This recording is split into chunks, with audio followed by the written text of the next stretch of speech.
Hello there, Internet and amazing creatures of the beyond. Nice to see you all.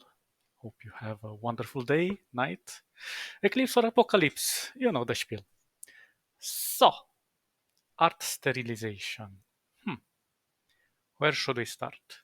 I know I've touched on this aspect some time ago in one of our rants, but lately I've seen a movie and it's called The Menu. I will add the IMDb link in the description if you're interested to watch it.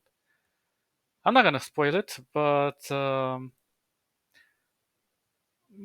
short, it's about a chef that just lost his desire to create something he was passionate about. And the movie really asks you one question: when does your art truly become sterile? When you have done it so many times to the point where it's beyond saturation. And to relate to this question, I'll tell you a little story from my past.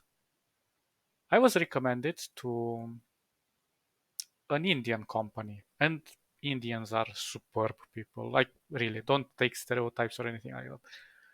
Really amazing people.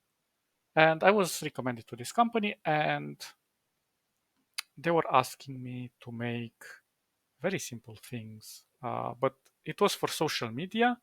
And they said, we cannot afford to pay you like higher prices and blah, blah, blah, but we will not ask for quality, we will ask just for quantity. And oh my God, the volume was immense. But it was a short lived project. And I ended up hating that project with a passion.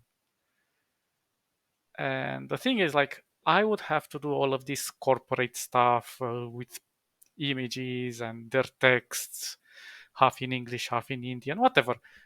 I didn't mind that part, but even a monkey without a brain could have done that. It was very monotonous. And I was um, implementing all of these designs based on specifications, and there was no room for creativity. It was just like, we need it exactly like this, we needed these colors, this. And even the message was very ugly. It's like, buy, buy, buy from us. Everything is like, only we exist. We have to make you flash all these images, put more women's, sorry, with more women with more curves to be more appealing and stuff like that. It's like, this is already going on the fringe of like, you're trying to hack into people's mind just to appeal to their basic desires, just to buy. I don't even remember what products they had, like some silly products. And I had no problem with the person I was collaborating. It was very nice. In terms of socializing and understanding each other and so on. But the and obviously this person was only charged to deliver the project. She did not come with the ideas. Um, but she was the filter, and we had to make this work somehow. And the thing is, like, I started feeling myself like a printing machine. I was just printing stuff that was required without any emotion. It was very soulless. It was corporate soulless in quotes art. And okay, if you work in such a domain, it's practically okay if you want to achieve a target audience and to sell something. But that was very extreme in my opinion, because everything was about bombarding users with so many well, and this was many years ago, so things have changed since then. But the idea is that they were abusing it really, really hard. And I felt like I was part of something I didn't like to take part of. And eventually the project ended and I was relieved. But yeah, when you start to get into a career or a job and you see that this is becoming the norm, like you are expected to output only quantity over quality, it really murders your artistic value inside of you. And you're looking at what you're producing and you're like, "Ah, I could make biscuits at home rather than do this." Just my opinion, obviously. But there is also the idea of like, if you really want to work into an art oriented career, uh, it's not always going to be roses. And I've had situations where clients would ask very specific things, but even then they would give me some degree of freedom and let my artistic eye mix things together so they kind of blend in and look okay. But here it didn't matter as long as something was outputted by the hour and fast, fast, fast, fast, fast. It was perfect. The money was flowing. Well, not a lot of money, but still, I had to experience it to understand it, because if I just ignore something or I don't particularly try to understand what I dislike, then I'm just hating it for the sake of hating it. So when you're following a path career for art, it's difficult to kind of get what you have in mind. I've worked in marketing companies and so on, so I know how soulless it becomes and tiresome and mechanical. You're becoming a machine, a cog in the system. And you have to do exactly the things you're asked for. Don't deviate. Don't ask questions. Don't create something interesting from your perspective. It's just like what you're asked is what you have to give. And if you're prepared to take that leap and work in a company that asks only for this, you can survive. But if you're more art oriented and you want to express your internal inspiration, then it's very difficult to find such projects, especially in freelancing. Freelancing is not that far from, it's because it's just still companies trying to cooperate but not having a contract.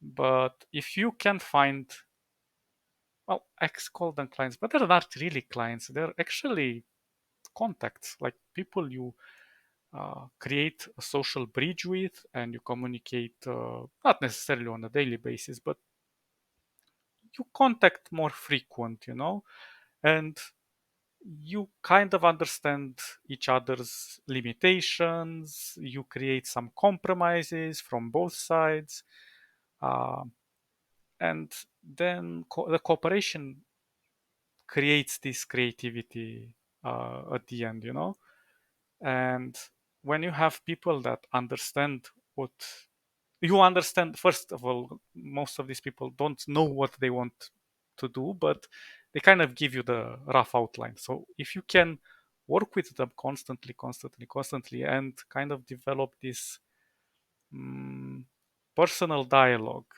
or custom dialogue with custom questions that you can create a template on which to work, it becomes so intuitive and so easy, and the collaboration could last years.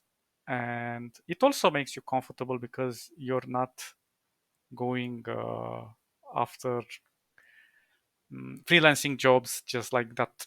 You try to compete with other people because you develop this trust with these people that you're working with. And on the other hand, these people also can recommend it to others based on your quality. So it's amazing, but there are drawbacks in this case, because there are times when they don't have anything to do. So there are like periods, for example, for the month of January until late February, there aren't a lot of projects in that period, sometimes none at all. And if you're not kind of gathering some resources on the side to prepare for that moments like those, it's gonna be horrible. So it's not a constant thing you can do. Um, and again, it's about how you want to approach, because there are some people that don't have any problems communicating and just like go to anybody's like, hey, I can do this for you, just give me the job or give me the project. But I am more, well, not necessarily um, introvert, but I do have a barrier where it's difficult for me to just go and start a conversation and talk about the money and so on. And because if I don't know this person and I don't develop a trust over time, it's kind of like it makes me feel uncomfortable. So this is my situation. I'm not talking about everybody's situation because everybody's different. But there, the point I'm trying to make is that if you're looking for a particular way of working in this domain, there is always a clientele for that. You just need to search for it and to see where is the category that makes you comfortable working with, I mean. And also watch the movie. A really amazing movie. It is kind of a psychological horror in a way, but really, really amazing. Okay, guys, I'll catch you pretty soon. I'm still working on Star Sector for a while because I have to grind a bit more, but I'll get there. Maybe tomorrow we'll start a new episode. We shall see. You guys stay awesome. See ya. Bye bye bye bye bye.